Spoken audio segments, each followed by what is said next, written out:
Welcome to One on One. I'm Greg Bassett, your host from the Salisbury Independent. Today we have a man in the room who I have to say, I love this guy. I love this man, John Allen, Vice President of Delmarva Power. Welcome, John. Thank you very much. I feel the love. So as we record this, a major winter storm is en route. So your life is a mess today. It's not a mess. It's more of a concentrated, orchestrated mess. So we start our planning early. We've already begun to have conference calls internally, looking at resources and staffing, getting prepared for the storm that will come this weekend. And this is one of those fun ones where it's going to be like rain and ice and snow. So power lines get heavy with material and then things go wrong. That is correct. And it's all your fault. Well, we do our best to keep the lights on, and we do that about 99.9% of the time. And it's that 0.1% that really interrupts people's lives, interrupts their businesses. Of course, we can't promise that you'll have uninterruptible service, but our goal is definitely that when you hit the switch or when you open up the refrigerator door, that the lights are on and things are working. So we're working hard, and the preparation is ongoing, and as soon as I finish here with you, I'll be hopping on a conference call again. Well, I have you in today because you're one of those people who I so greatly admire because you believe in community service. You seem to understand that. Is there a nonprofit board that you haven't served on or been in charge of during your time here? I'm not going to say because they might call me. But community service is not only near and dear to my heart, but I wouldn't be able to do some of the things that I'm doing in the community if it had not been for a supportive organization that I work for. Pepco Holdings and Delmarva Power. Community service and being a community partner, being a good community servant is important to our leadership from the top down. So being involved in the community is made easier because of that commitment by our company. And your company's always been very committed to Salisbury. It's been great that Delmarva Power has been so located here and been such a factor in all that goes on. Well, we're here. I mean, we live here, we work here, we play here. And we're part of the community. Our employees are the people that you go to church with, the people that you see in the store, the people that coach your children. So we're truly engaged in the community. We're part of the community, and we're going to stay part of the community. Now, right now you're in the news a little bit because you are in charge of the Salisbury-Wicomico Economic Development Corporation, I believe. Yes. And there's a new campaign out to try to tout the economic advantages of locating a business in our community. Talk about that, how that's going. It's going well. We had a launch of the new website for SWED last week. And with anything and with all organizations, you're looking at are you rebranding yourself? Are you branding yourself properly? Are you changing with the times? Are you meeting the needs that are out there in the community? And Dave Ryan, our executive director, does a fantastic job. And he and Rebecca Maldonado, who is his support person in the office there, have been reaching out even further, trying to broaden the scope and broaden the reach of SWED to not only help businesses that want to start here, help businesses to stay here. So with the economy kind of making an upturn, Dave's work is going to be even more integral in helping to bring business here and to keep business here. So we at SWED, just like every other organization, are looking at how can we be more efficient, how can we do things better, how can we meet the needs of our key stakeholders. We'll have a story in the Salisbury Independent today, the day that this first airs, about the new campaign. And I love that video. The video that you all have produced says you've got the business leaders saying all the things that I've told people about what makes our community great. What do you think of that video? I think it's fantastic. And what I really see is that when folks are looking at websites now, I mean, they want something that's interactive. Right. Videos are important to have on websites, and as Dave went through the process, he and Rebecca and forming and formulating the plan for the new look of the website, the video was extremely important. And I believe that everyone that was involved in it not only were sharing from their heart what they believed about Salisbury, what they believe about their businesses being here, but they also wanted to have that message get out and help us to get that message out. Because anyone that's looking at relocating to this area, and even some folks, that young entrepreneurs that want to start businesses here, college students, high school students, whoever they may be, that they understand that SWED is here to help them do that.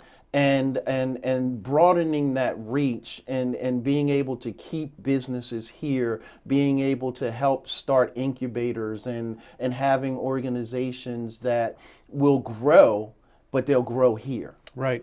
The video fascinates me because it's got all the players who I identify as being so significant in what we do. So on my level, the small business level, downtown level, you've got Amanda Weaver, who's a local photographer who shoots for our paper a little bit.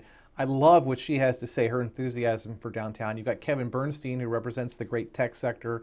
You have the guy from Cadista, which is the big growing concern right now in our county. And then the Knorr brothers are in there from the beer. So you've got the fun people that are in there. Right. And it's just, all the dynamics are there, and the message is just so good. It made me feel really good about where I live. Well, that's great. And that was our goal. Yeah. And you'll see more videos coming out. We're working on more videos, more testimonies, so to speak. But there are so many people that are doing great things in and around the community that aren't part of the videos yet. And we have to reach out to them and bring them in and bring them on board to help tell the message about the great things that are happening right here, Salisbury, Wicomico County. Right. And So it's exciting. And I love the end. You star in the end. But what I love about it is you say the word SWED, Salisbury Wicomico Economic Development, but different players say the words. So Exactly. you have Mayor Day says Salisbury, with enthusiasm. And then Bobby Culver comes in and says Wicomico, and it's like an elbows under the basket kind of thing between the two of them, like what's bigger. And then you come in, I think. Yes, I'm the anchor man with economic development. Right. Exactly. It's beautiful. It's just beautifully well done. It was a collaborative effort, and I can't be any prouder of the work that was done. Those that were involved in bringing it all together. I did the easy part, which was just saying economic development. So well, you were the cherry on top of a great thing. It was easy for me. Yeah. It was easy for me. Now, help me understand something that I'm confused about. We've got our county executive, Bob Culver, who's touting economic development as one of his three legs of his stool policies and what he wants to get done. And then you've got SWED. No one's ever really quite explained to me how the two can work together or separately. Do you have any vision for that? Well, the two do work together, and even in the previous administration, and we're supported financially by the county. Right. And so again, the message becomes, how do we do what we do better? And I think a lot of times we've kind of suffered from being in the background and not really touting the things that SWED does, and we kind of do it slowly, we do it methodically, we do it without a lot of fanfare. And then people begin to question, well, what do you really do? I don't hear about what you're doing. I don't see what you're doing.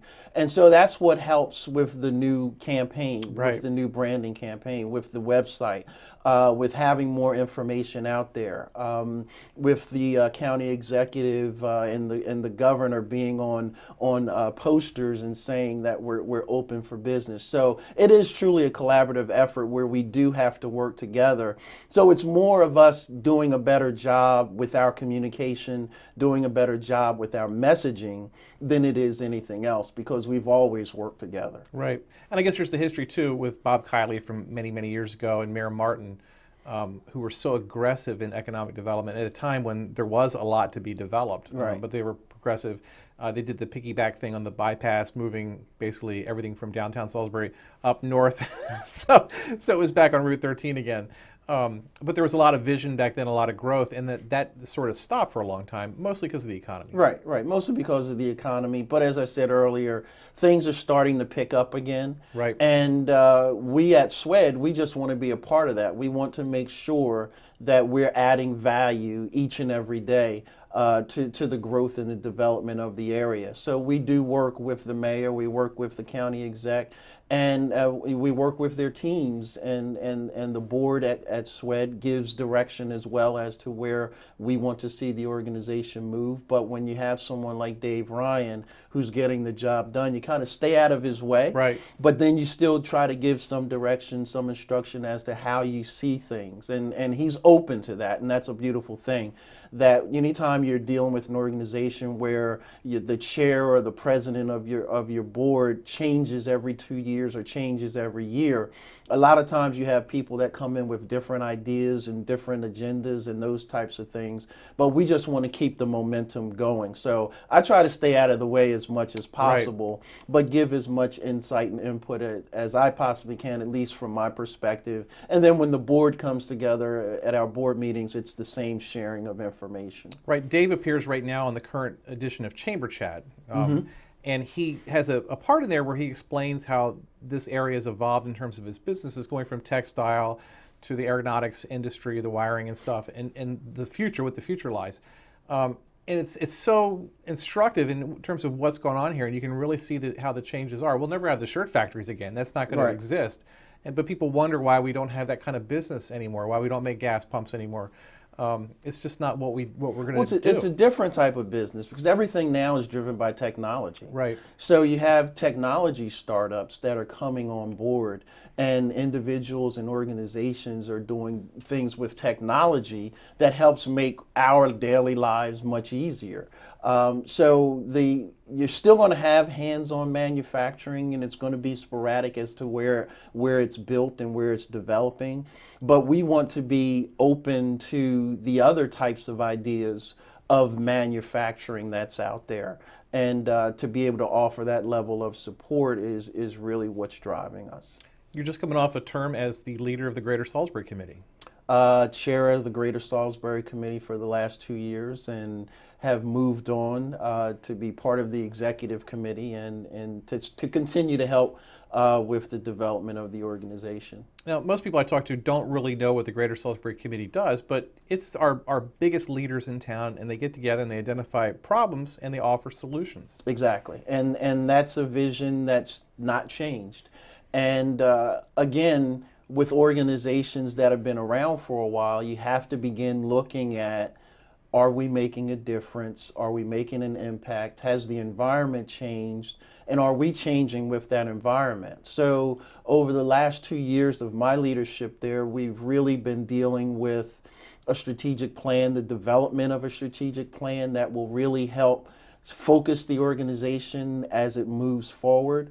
Unfortunately, we had the death of Jan Wiseman during that time, and we've hired a new president and CEO in Mike Dunn, who's extremely excited about the organization and helping us to move forward. So the Greater Salisbury Committee has been in that same light of, what are you doing? We don't hear about what you're doing.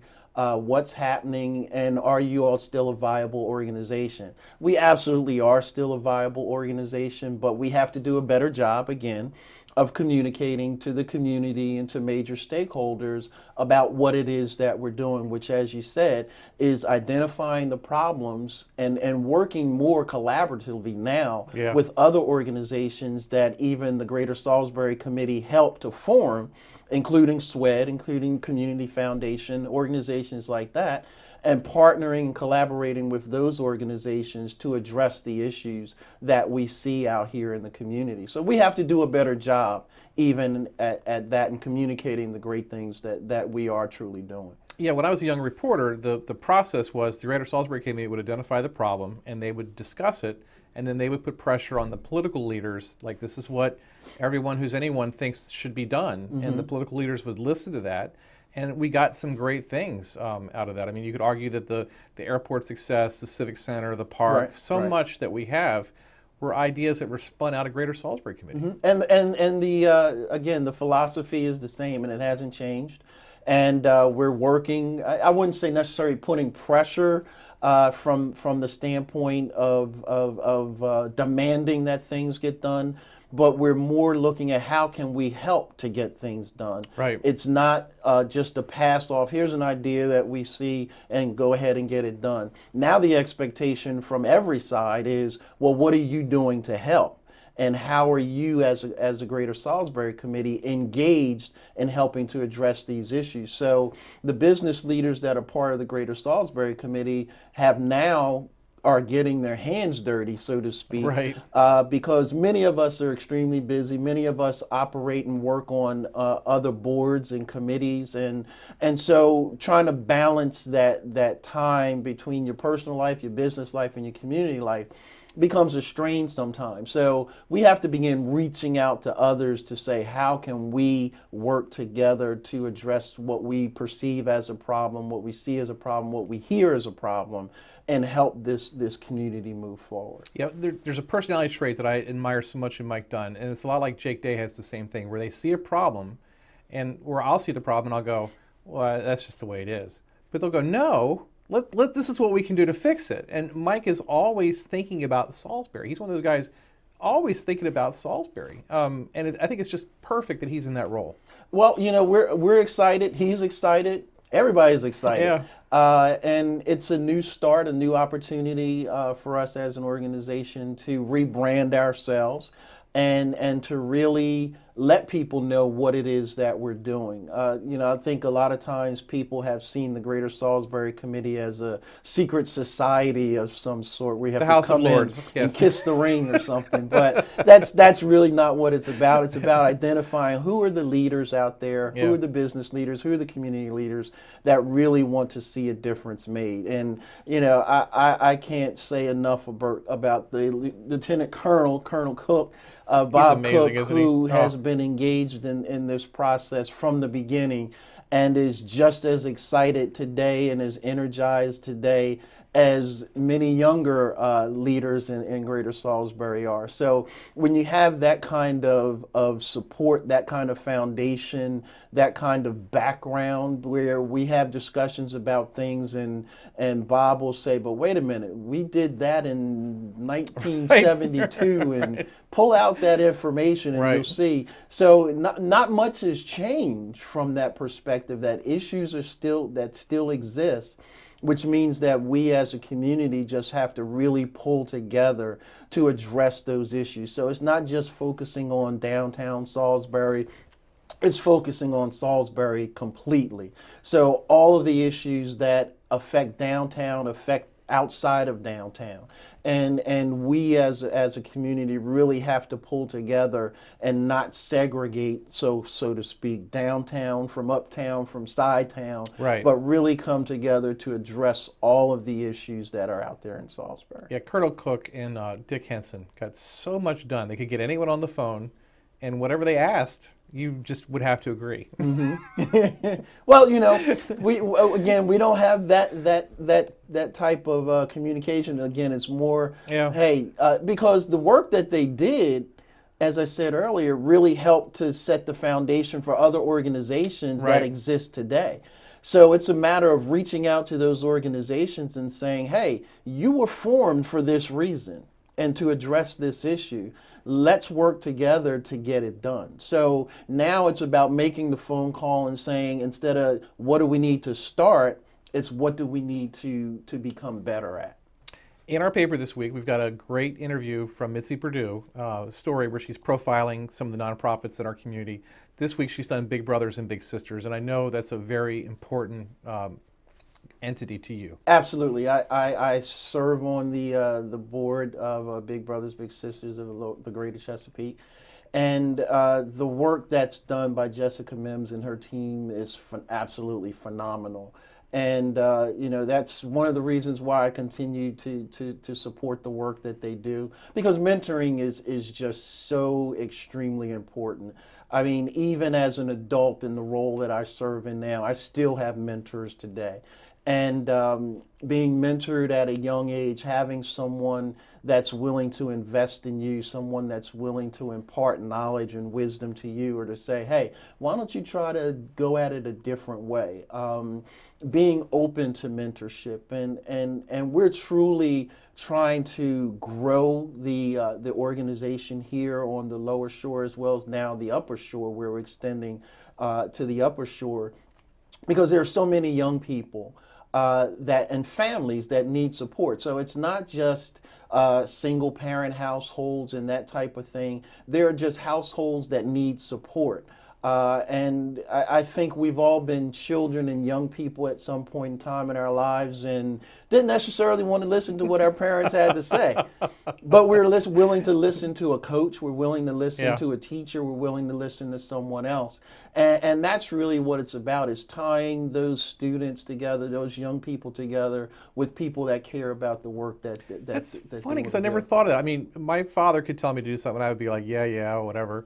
But if Butch Waller or George Schoaf told me to do something, I did it. Absolutely. And I don't know what the Absolutely. difference was. Oh, just being hard-headed. Because now we're our parents, right? Right. Now we say the things to Yeah. our children that our parents used to say to us. Yeah. And we say the same thing that they said. Well, one day you're going to learn. One day you're going to listen. Yeah. But having someone else who is a third party, but is really caring about what you're dealing with, what you're going through, that they can pull you to the side and invest in you. And sometimes that's all that's needed. And there is truly a big gap right now and mentors, especially male mentors in the black community, in the African American community, that we need in young men, we need older men that are willing to invest in our young people. And as a community, we need to be able to do that, because, mentorship knows no race, it knows no creed, it knows no color. Right. And so it's just willing to have a listening ear to a young person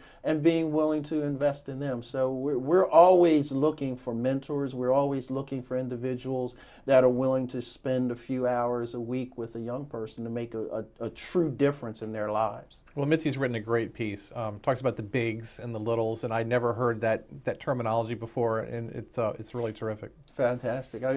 That's the kind of support, Yeah. that you just can't buy. Someone like Mitzi Perdue writing about your organization or writing about the things that you're doing, and that you can't put it. It's like the commercial. It says it's priceless, and that's truly what it is. The closest I've ever come to being involved in that is playing in the golf tournament, which is the Santa Claus Open, which is always played on the coldest day of the year. And I kind of gave up on that. Well, but this year it was like 70 degrees that day. It was in the high 50s. Yeah. We've had some really good days and we've had some challenging days, but it's the Santa's Open. Yeah. The first Saturday in December, and we've been holding it recently at Ocean Pines, and we'll continue to work with John Malinowski and his team there. So the first Saturday in December 2016, whatever that date is, we'll be there. Right. But also on July the 18th, Monday, we will have the Eastern Shore Golf Classic. That's right. Which is another fundraiser that It's we on the do. hottest day of the year. Which absolutely. So we cover. We're covering the hottest days and the coldest days, and that's really to see who cares about mentorship. Because those that are willing to really go through the heat in July or the cold in December are really doing it for the children. Now, one reason I love you so much is I've seen you on the golf course, and I know that the definition of golf is that you can always see a person's true personality by how they behave on the golf course. Watch what you say.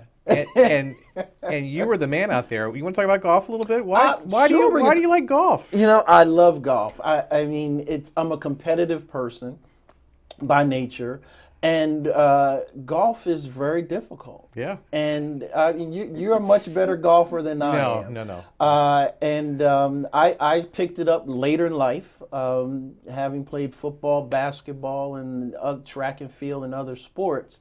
But actually, I started in golf as a result of an injury that I had to my hand. And as I was going through therapy and trying to get mobility in my hand, they said, well, golf will help with that. And I've had friends that were saying, John, come on out to the golf course, come on and play. You'll enjoy it. And I was like, it's, chasing the ball. I don't get Yeah. it. And I finally gave in, and I went to a little par 3 executive course, and I shot like 190. And I said, I just can't be this bad. It doesn't seem to be this hard, and how can I be this bad? So from that day, I was hooked, and I'm still trying to get better. Well, you hit one of the greatest golf shots I've ever seen. Not to bore our listeners with this, but it was a shot that everyone said you couldn't do it. I don't know if you remember it, but it was up in Seaford or in Bridgeville, and you hit a ball like 220 yards out of this bad lie onto the green, and I'll never forget that shot as long as I live. It was amazing. Well, I'm glad you have, because I surely have. But you were just hard-headed enough and just confident enough that you knew you could pull it off, and you did. Well, anyone that's any type of an athlete, you're always going to try to stretch yourself. And Yeah. that's just a competitive nature. And with golf, since I don't get paid for it, if it ends up going in the water, I lost $5 with that ball, but that even twerks me a little bit. But it's about the challenge of the next shot, and it's the same thing as you said. That in life, you're going to have shots that you're going to snap hook them, or you're going to whiff them, or you're going to hit them into the bunkers. But what's the next shot? What's the next thing that you're going to do to get out of that situation? You've got a big job, you've got a terrific family, you've got a lot of demands on you, yet you still give back so much to the community. What do you tell other people who are like you, executives in town, leaders, who don't have time to give back to the community? How do you manage to find time to give back? Well, I think we make time, and I don't even think you have to see yourself per se as being a leader, but seeing yourself as someone who cares. And I truly, like I said earlier, have a great boss that supports the things that I do, but more importantly, I have a great wife that supports what I'm doing in the community. She's community minded. She grew up working in the community herself as a young person. So it's in us innately by our parents and the backgrounds that we had. Your son is serving the country as a Marine? My son is a staff sergeant in the Marine currently. He's been in the based Persian Quantico. Gulf probably most of his life. He has. He's been deployed 3 times Yeah. in 7 years, and anyone in any branch of the military, and more importantly, the families. I've come to learn. I've always had a great respect for those that serve in the military. My father was in the military. Skipped a generation with me, but my youngest son is in the Marine Corps. But the families of individuals that serve as well are committing a lot, and they're giving up a lot as well, and have given up a lot, even to the death of their loved one, and that type of commitment is what makes you proud of this nation, and this country, and the people in this country. Well, John, good luck getting through this storm. I'm sure it's going to be fun for somebody. This is what we do. This is what we do. Well, and it should we be do better it well. because you guys have cut down so many trees now. Well, the important thing is reliability. Right. And reliability of the system. And, some of those trees that we've had to cut back, and we do it because they're dead, we do it because they're in the right of way. And we understand that everyone doesn't like to see a tree being cut down, or a tree, what they say is being trimmed, that doesn't look like it was trimmed Right. after it's all said and done. Right. But the bottom line is reliability of our system, reliability of the service that we provide to our customers. And so we have to do what's necessary to make that happen. The great thing now is that, when trees are being cut down, that we can offer alternatives to what individuals can plant that won't be a problem in the future to our infrastructure. But the bottom line is it's about reliability. Well, as you know, my grandfather worked for Delmarva Power for 38 years, so I completely respect everything that those people do. The conditions they go out in to work in, climbing poles and lightning storms, it just amazes me. It really takes a love for Yeah. what you do, and our employees are phenomenal. They are out there every day. It Yeah. doesn't matter what the weather is. They're out there every day. And you know, if I were to be able to give a message to the community, and it's that to be patient, because our employees work in extreme conditions and dangerous conditions, Yeah. and they have to not only be able to work efficiently and effectively, but they have to work safely. And so we can't have individuals that are working for 24 hours. You know, we have rules and regulations that we abide by to ensure the safety of our employees as well as the safety of the community. But patience is always a key. Preparation is extremely important. Whether it's the summer or whether it's the winter, the lights can go out. And we always encourage our customers in the community to have a plan in place, to have to be prepared for outages, whether they be in the winter or whether they be in the summer. So hopefully people are prepared. We don't want the lights to go out, but with heavy snow, wind, rain, ice, it's bound to Right. happen. It's bound to happen. A piece of equipment will fail. But we'll be on it. You know, we're going to do what we do until every customer is restored and we're back to the regular business. He's John Allen. He's Vice President of Delmarva Power, keeping power everywhere we go, and he's really helping our community a lot. John, thanks a lot. Thank you. I'm Greg Bassett from the Salisbury Independent Newspaper. Another edition of 101 right here on PAC 14.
First Shore Federal is proud to support PAC 14 and one-on-one.